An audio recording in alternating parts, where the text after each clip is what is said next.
If you believe the stories, mankind's pride gave rise to the Darkspawn. Countless in number and toxic to all life, Darkspawns search endlessly for an archdemon. When they find one, Darkspawn armies surge up from their corrupt barrows beneath the ground, and a blight begins. Grey Wardens are the only warriors capable of destroying an archdemon, and history always honors the one who sacrifices all to kill the beast. In the fifth blight, the Warden was the hero of Ferelden, youngest child of Ferelden's powerful Terran Cousland. Betrayal saw the Cousland's ancestral castle burn, and the Terran and his wife slain. Duncan, a Grey Warden, helped the young noble escape to a new life with the Wardens. The allied Ferelden and Grey Warden forces met in Ostagar, where King Kaelin's armies and a host of Wardens gathered, ready to destroy the Darkspawn. But valor turned to despair as Loghain betrayed his king. Kaelin's forces were slaughtered, and the south was lost. The hero, now a full-fledged Grey Warden, survived with the aid of Flemeth, the mysterious witch of the wilds. Joined by Flemeth's daughter, Morrigan, and a Grey Warden named Alistair, the hero set out to build an army strong enough to abolish the Blight.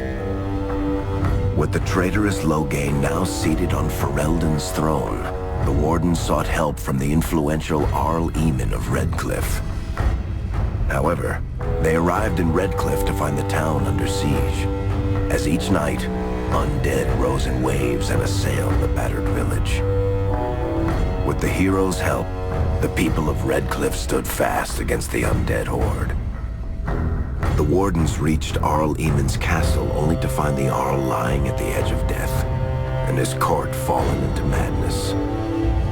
To save his father's life, Eamon's young son, Connor, had made a deal with a demon, and quickly fallen victim to its possession.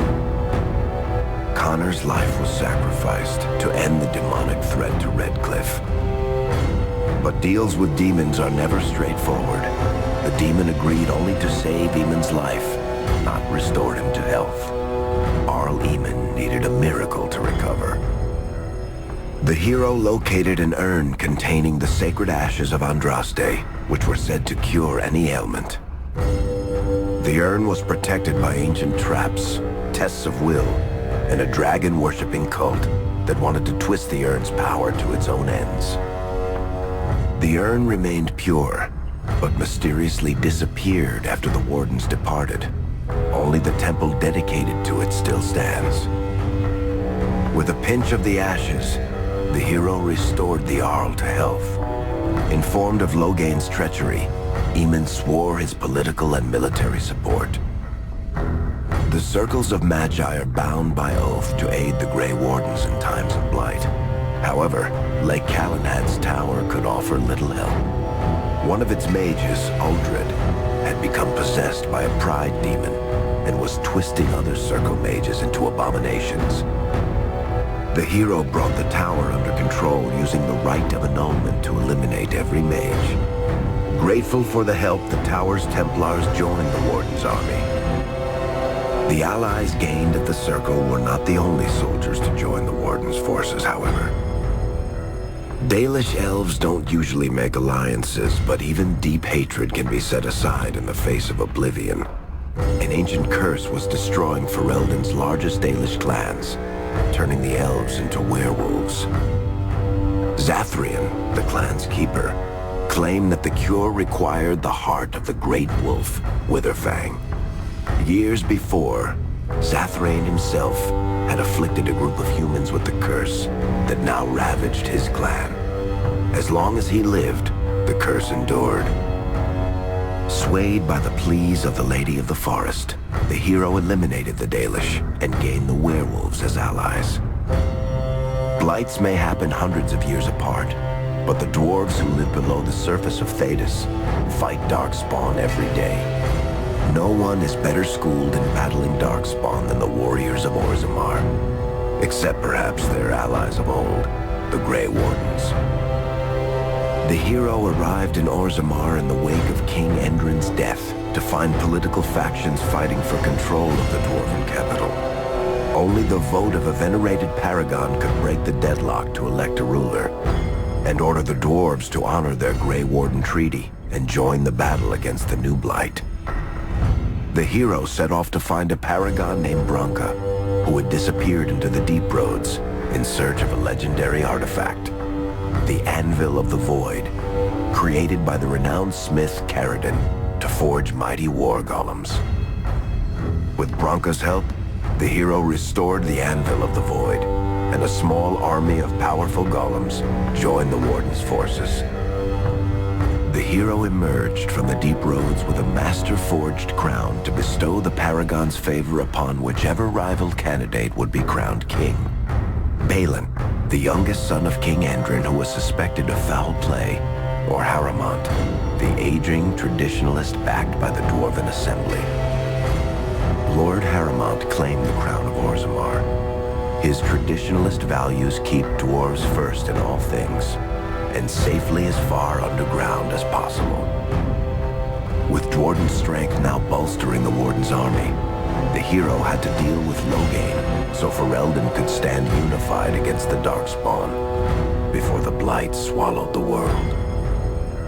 The kingdom of Ferelden stood divided. While some nobles supported Loghain's regency, others condemned his inaction against the Darkspawn. Civil war brewed, and Arl Eamon called a landsmeet in hopes of curtailing the conflict and removing Loghain from the throne. Loghain was found guilty of treason, and the hero carried out his execution in Denerim's palace. As the Warden's united army massed in Redcliffe, the Darkspawn overran Denerim, laying siege to Ferelden's capital city. The hero's army fought valiantly through Denerim and broke the Darkspawn siege. On Fort Dracon's highest tower, the hero's strongest allies fought alongside the Warden in a final heroic battle against the massive Archdemon. The hero of Ferelden paid the ultimate price, the life of a Grey Warden given to kill the Archdemon and end the Blight. With no Archdemon to lead them, the Darkspawn scattered. Most fled underground, still teeming in number and always seeking a new Archdemon to awaken. The shattered kingdom of Ferelden embarked on a long journey to recovery. In the Blight's aftermath, strong leadership was crucial. Alistair, half-brother to King Cailan, became Ferelden's new king, and the line of rulers who descended from Calenhad the Great remained unbroken. Ferelden still stands, as obstinate and resolute as the Dog Lords ever are, but the events of the Fifth Blight loom over it as the nation rebuilds. For people across Thedas, legends of the hero of Ferelden remain the nation's brightest beacons of hope during its darkest times. It all began in Kirkwall, the fall of Knight Commander Meredith, the Kunari Uprising, and of course, the Chantry's destruction and the onset of Mage Rebellion. One person always stood amidst the swirling chaos: Hawk, the champion of Kirkwall. The Hawk family fled Lothering, refugees from the Blight. Leandra, mother of the champion, and siblings Bethany and Carver hoped to find refuge at her family's estate in Kirkwall, far to the north. As a mage with a family legacy of magic on both sides, Hawk naturally became involved in the events that ultimately led to the Mage Rebellion. The Hawks escaped the Blight with the help of Aveline Valen, a warrior and family friend. It's said that the family was also aided by Flemeth, the notorious Witch of the Wilds. Hawk's sister Bethany never reached the Free Marches. She was killed by Darkspawn while defending her family. The family's first years in Kirkwall were difficult. Leandra's brother Gamlin had lost the family fortune. The Hawks lived in poverty, forced to indenture themselves in return for entrance to the city. To pay off the debt, Hawk was forced to work for a band of mercenaries. All the while, Hawk and Carver did their best to hide Hawk's magic from the Templars. Opportunity eventually struck in the form of a dwarf named Bartrand Tethras, who was planning an expedition to the Deep Roads. It was a long shot, but with gold gained from the expedition, Hawk could free the family from its criminal creditors and further Templar scrutiny. Hawk met a rogue Grey Warden named Anders, who possessed detailed maps of the Deep Roads. These maps were crucial to the expedition's success. Once Hawk obtained them, everything else fell quickly into place. Carver joined Hawk on the expedition. The siblings found ancient dwarven treasure and a statuette formed from a strange red lyrium. Tragically, Carver fell victim to the blight that suffuses the Deep Roads and died in his siblings' arms.